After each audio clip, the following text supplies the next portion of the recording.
میرے بزرگوں اور دوستوں، انسان دو چیزوں سے مرکب ہے، ایک روح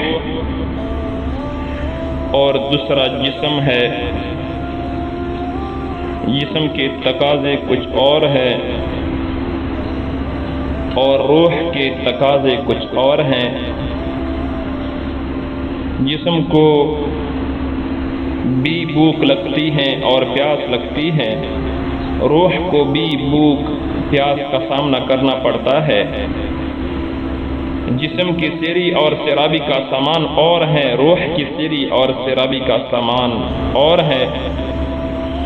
جسم کی غذا روٹی ہے، پانی ہے، پھل ہے، اور روح کی غذا ذکر ہے، دعا ہے، تلاوت ہے۔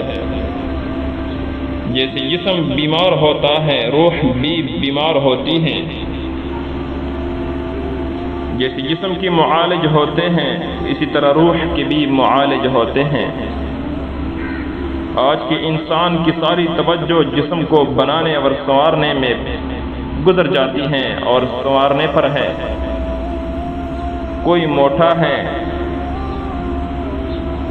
تو پتلا ہونا چاہتا ہے، دبلا ہونا چاہتا ہے، کوئی دبلا ہے تو موٹا ہونا چاہتا ہے، کوئی کالا ہے تو وہ گورا ہونا چاہتا ہے۔ غرض یہ کہ ساری توجہ جسم کو بنانے پر ہے۔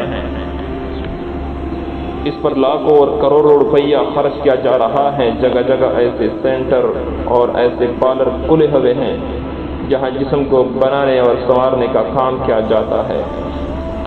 خصوصاً خواتین اس معاملے میں پیش ہیں۔ کتنی ہی مائیں بہنیں ایسی ہیں جن کی اوقات کا بہت بڑا حصہ جسم کو سنوارنے پر ہی صرف ہو رہا ہے۔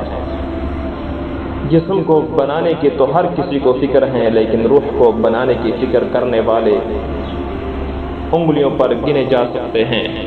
کچھ بات انشاءاللہ اگلے بیان میں آپ کے سامنے عرض کریں گے۔